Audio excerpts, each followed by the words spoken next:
with a new topic, the phrase and the clause. So let's discuss this topic in detail. Okay, so first we are going to discuss about what do you mean by phrase. It is a group of two or more words that express a single idea but do not form a complete sentence. So let's have a look at one example. The pigeon sat on the fence. So here the phrase is the pigeon. So such a group of words which make sense but not complete sense is called a phrase. Means here the phrase the pigeon makes sense that okay, we are talking about a pigeon, but what about it? It does not make a complete sense. Okay, let's have a look at another example. He is wearing very expensive glasses. Here very expensive glasses is a phrase. Very expensive glasses is not a complete sentence in itself, right? Also, keep in mind that phrase contains neither a subject nor a verb. Okay, further we are going to discuss 10 types of phrases like noun phrase, adjective phrase, verb phrase, adverb phrase, participle phrase, prepositional phrase, gerund phrase, infinitive phrase, absolute phrase, appositive phrase. Okay, so let's have a look at the first type of phrase. Noun phrase means a word or group of words containing a noun and functioning in a sentence as a subject, object, or prepositional object. For example, we had good quality time at home. Here, at home is a noun phrase which is functioning as a prepositional object and is containing a noun home. Okay, let's have a look at another example. Today I met one of my old friend. Here, the phrase is old friend which is containing a noun and functioning as an object of the sentence. Let's have a look at another example where noun phrase is functioning as a subject of the sentence. That is, all the children laughed at my joke. Here, all the children is a noun phrase and which is functioning as the subject of the sentence. Okay, the another type of phrase is an adjective phrase. An adjective phrase is a group of words that describe a noun or pronoun in a sentence. I would like to discuss some few points regarding adjective phrase. That adjective in an adjective phrase can appear at the start, end, or middle of the phrase. Also, adjective phrase can be placed before or after the noun or pronoun in the sentence. Let's have a look at some examples of adjective phrase. For example, Dad said the laptop is very expensive. Here, very expensive is an adjective phrase which is at the end of the sentence. Another example, if you see, Tanya is rather fond of swimming. Rather fond of is an adjective phrase which is in the middle of the sentence.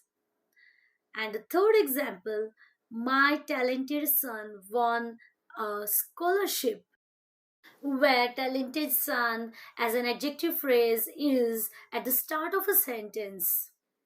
As we had discussed, the another point that the adjective can be before or after the noun or pronoun in the sentence.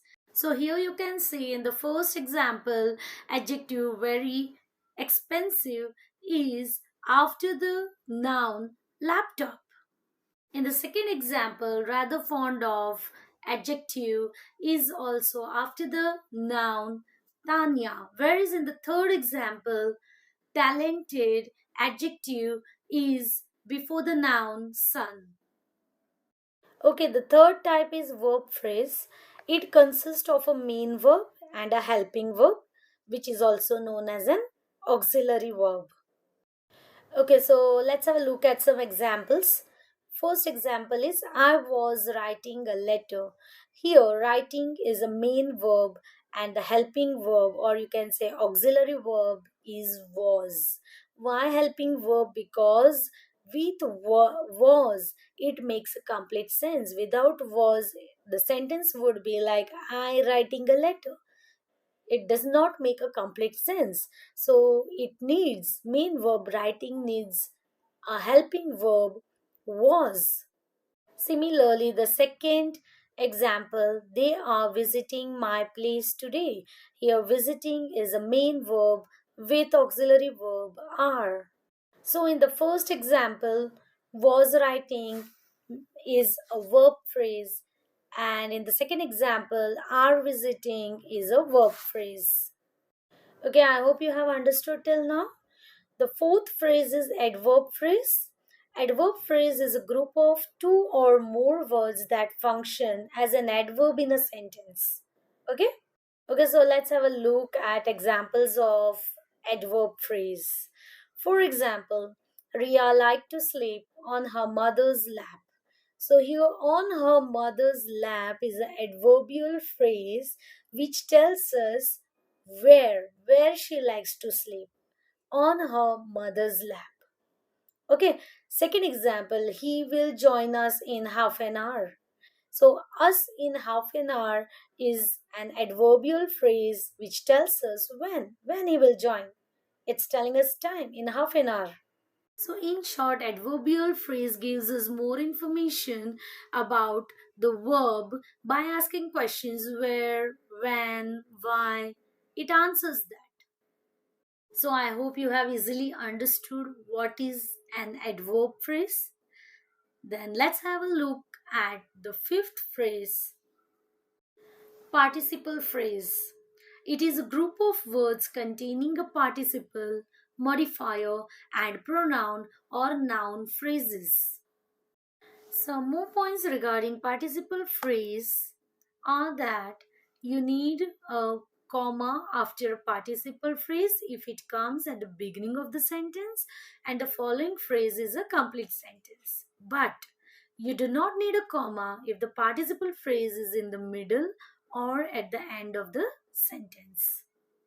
You'll get a more clear idea through some examples. So let's have a look at some examples. For example, playing in the mud puddle, the children got dirty. So here, playing is the present participle. So playing in the mud puddle is the participle phrase which is at the beginning of the sentence.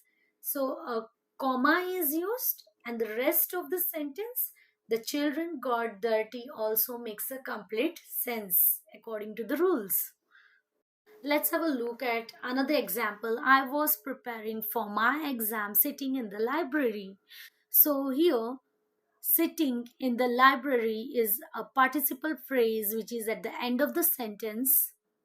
Here, sitting is the present participle and the formation is like whole sentence plus participle phrase. I was preparing for my exam is a whole sentence with the participle phrase sitting in the library. Okay, now let's have a look at the sixth phrase, that is the prepositional phrase. A group of words consisting of a preposition, its subject, and any words that modify the object. I would like to share some more information regarding this phrase is that most of the time a prepositional phrase modifies a verb or a noun. These two kinds of prepositional phrases are called adverbial phrases and adjectival phrases respectively. Okay, let's have a look at example like your plate is served on the table. Here on is preposition, table is object of preposition, and on the table frames a prepositional phrase. Okay, the next phrase is gerund phrase, a group of words consisting of a gerund and the modifier and or pronoun or noun phrase that function as the direct object, indirect object, or complement of the action or state expressed in the gerund. Don't get confused. Through examples, you will have a clear idea. Gerund is a word that is formed by adding ing at the end of an action verb. For example, my friend and I love skating here. So here skating is gerund and here is the modifier, and skating here is the object of the verb love. Let's have a look at one more example. Like, I am scared of telling the truth. Here telling is gerund, the truth is the object, noun phrase, and telling the truth is the object of the preposition of. Okay, have a look at one more example of gerund phrase. That is, my biggest victory was winning trust. Here, winning is equals to gerund, trust is the object, and winning trust is the subject complement. I have tried to explain you in an easy way. I hope you have understood it. Okay, so let's have a look at the eighth phrase, that is the infinitive phrase. It is a group of words consisting of an infinitive, a modifier, or the use of pronouns, direct objects, indirect objects, or complements of action or state expressed in the infinitive. For example, I want to buy a new phone quickly. Here, to buy is the infinitive form. New phone is the complement, that is the direct object. And quickly is the modifier adverb. To buy new phone quickly frames infinitive phrase. Let's have a look at one more example. Lata forgot to turn off the lights. Here, to turn off is the infinitive form. The lights is the direct object, noun, and to turn off the lights frames infinitive phrase. Just remember, the infinitive form of a verb is written with the following formula: to plus verb.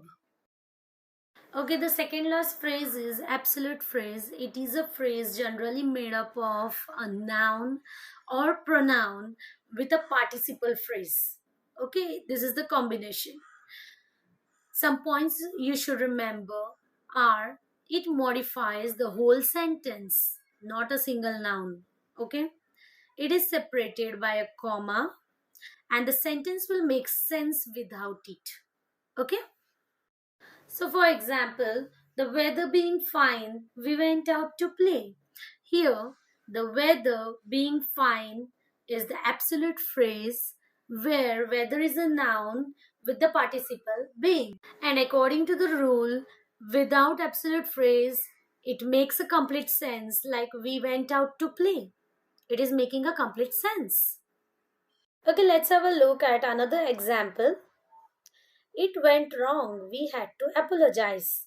So, it went wrong is the absolute phrase where it is a pronoun, went is the participle, and without absolute phrase, the sentence makes a complete sense, like we had to apologize. Actually, absolute phrase modifies the full sentence. We had to apologize. Why? Because it went wrong. So it's an addition to a sentence that tells us more about the sentence. And the last type of phrase is appositive phrase, a group of words that functions as a noun and renames another noun or pronoun in a sentence. Few points to be noted about this phrase are: it consists of an appositive, that is a noun, and some modifiers. Appositive phrases can be essential or non-essential to the sentences they are part of. This you'll understand through examples. For example, my favorite book Panchatantra got lost. Here, my favorite book Panchatantra. Panchatantra is the essential appositive phrase because it is identifying the noun phrase my favorite book with a proper name. So here it's renaming the noun book. Okay? And why it is essential appositive phrase? Because if I say my favorite book got lost, but no one would understand which book is lost unless you name it, right? Okay, now let's have a look at a non-essential appositive phrase. John, the boss of my office, is very punctual. Here, the boss of my office is an appositive phrase because it's renaming the noun John with extra information that who is John. John is a proper noun and does not need any information to be identified. So, specifying that John is the boss of my office is not required. Okay, so we have completed phrase part here, and now we are going to study what is a clause. It is a group of words which forms part of a sentence and contains a subject and a predicate. Okay, now you can differentiate between clause and the phrase. That phrase do not contain subject and a predicate, whereas clause does. So, clause makes sense on its own as a sentence, but not a phrase. Let me explain you clause with some examples. Okay, for example, I think that you had a great day.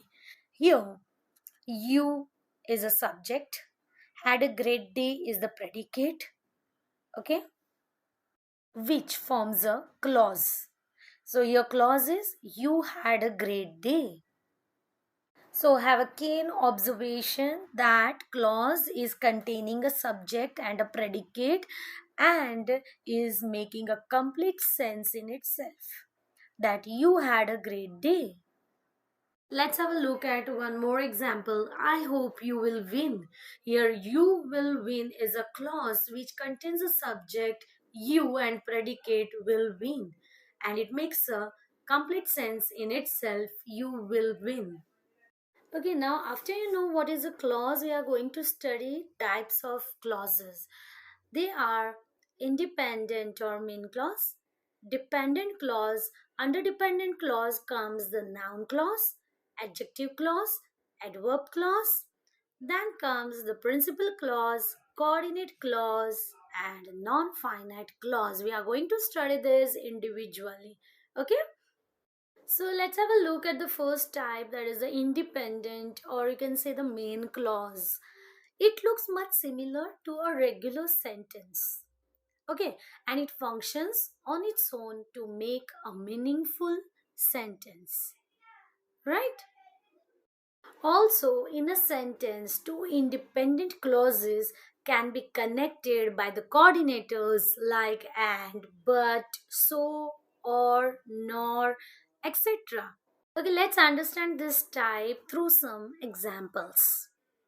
For example, I read the whole article.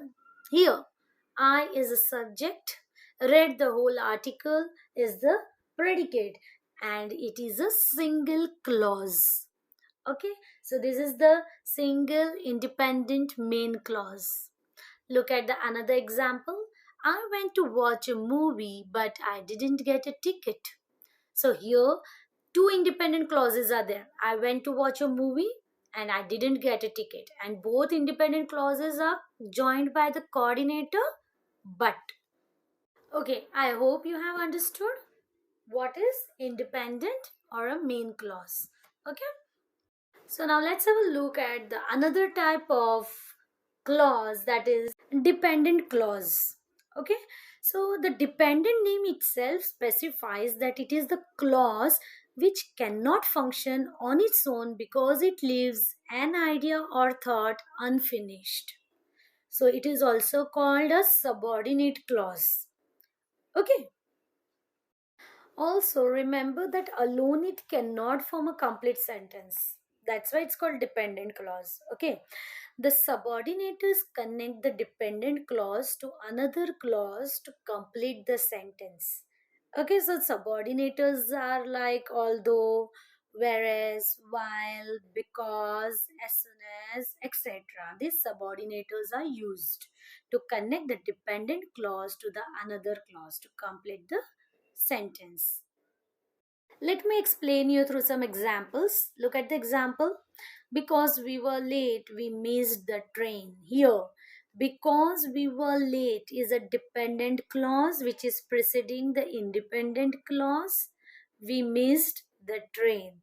Okay, so when the dependent clause begins with the subordinating conjunction, like here it is because, and precedes the independent clause, then it separates through a comma. Here, comma is used to separate the clauses. Okay? Let's have a look at another example. She will buy the dress if it is on sale. So here, if it is on sale is the dependent clause and the subordinator used is if. So remember, when the dependent clause follows the independent clause, don't use a comma before or after the subordinating conjunction, as you can see in the example.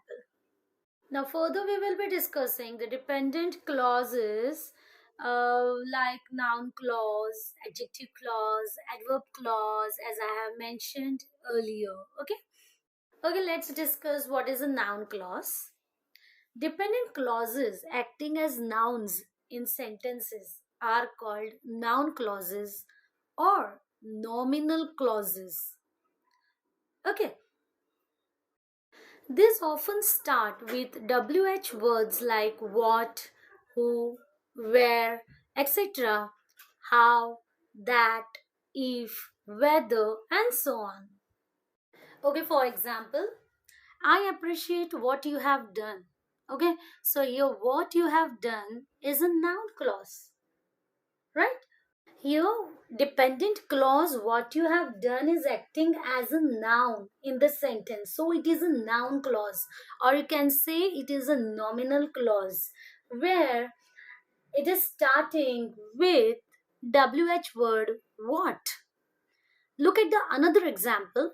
You need to express that you got hurt.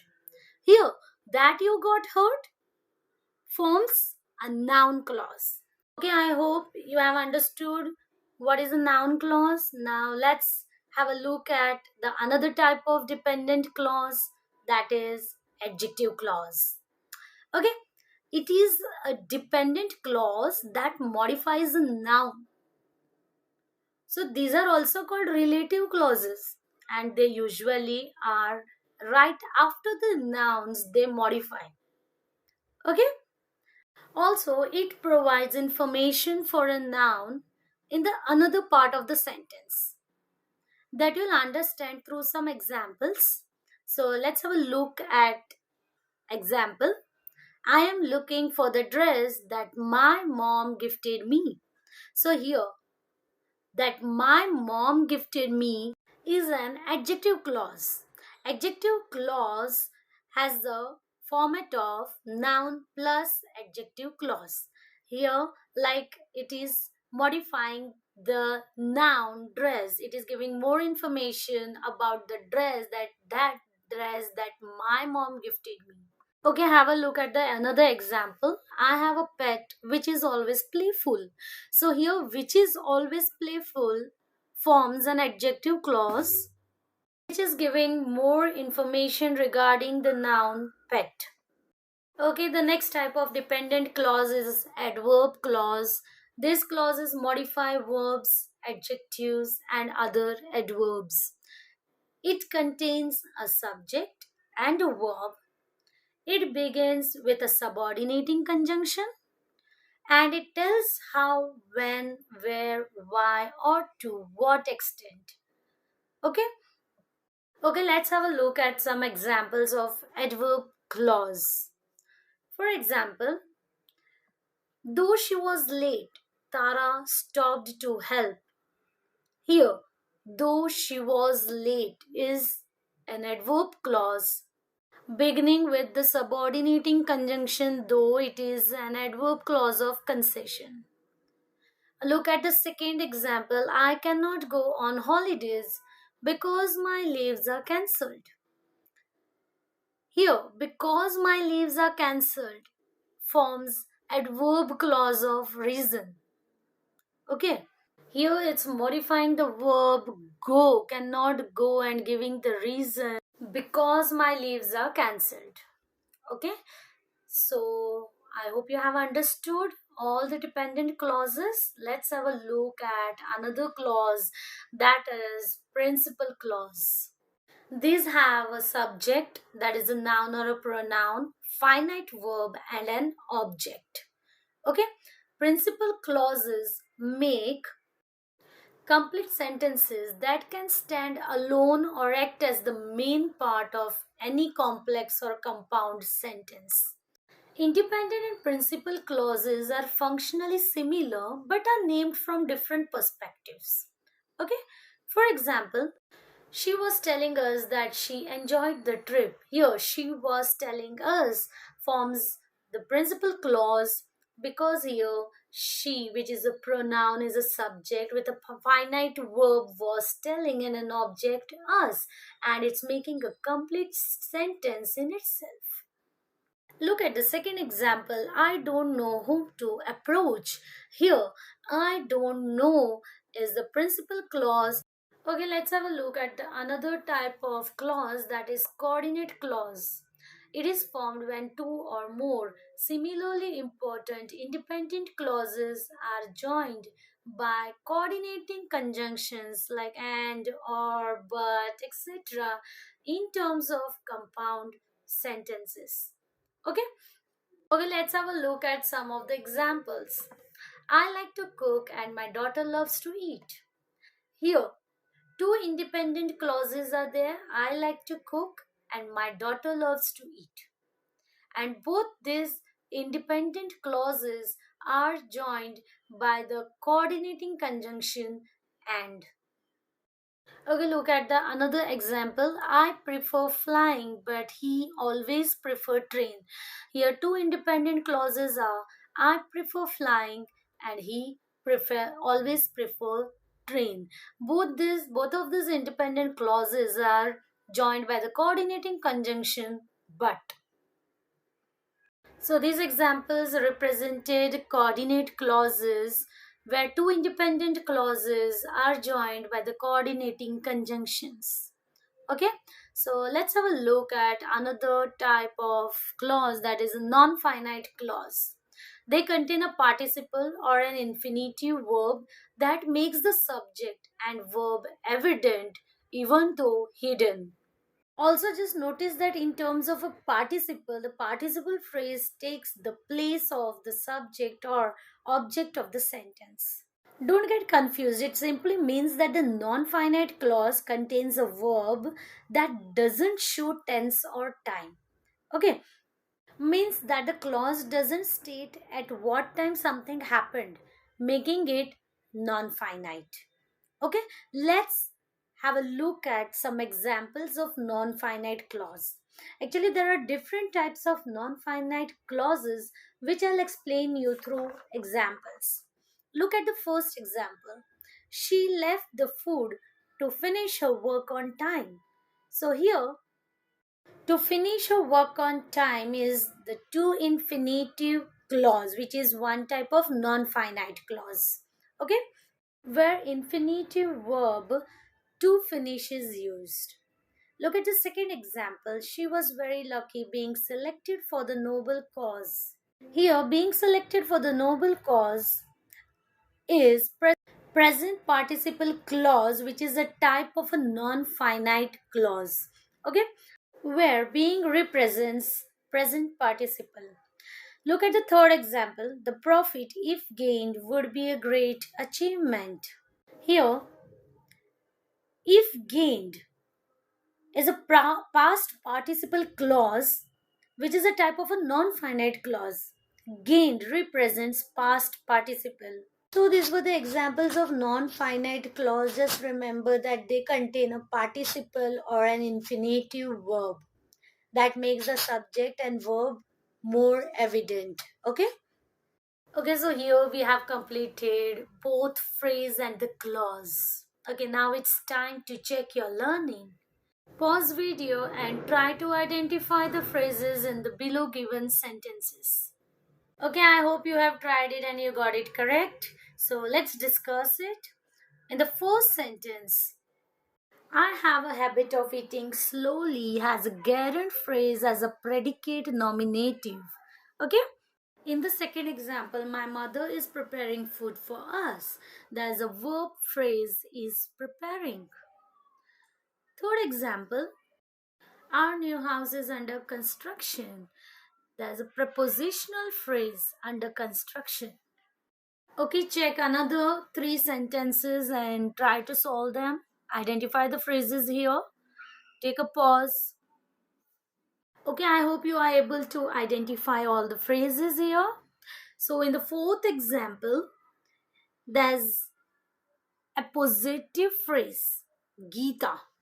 In the fifth example, she wore a very beautiful dress. There's a noun phrase, very beautiful dress.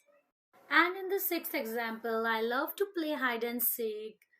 There is an infinitive phrase to play hide and seek. Okay, come on, be quick to solve this. Okay, in the seventh example, the lady in the blue saree is my principal. There's an adjective phrase in the blue saree. Okay, in the eighth sentence, the shop being nearby, I decided to walk. Here it is an absolute phrase, the shop being nearby. In the ninth sentence, I saw him craving for the sweets. There's a participle phrase, craving for the sweets.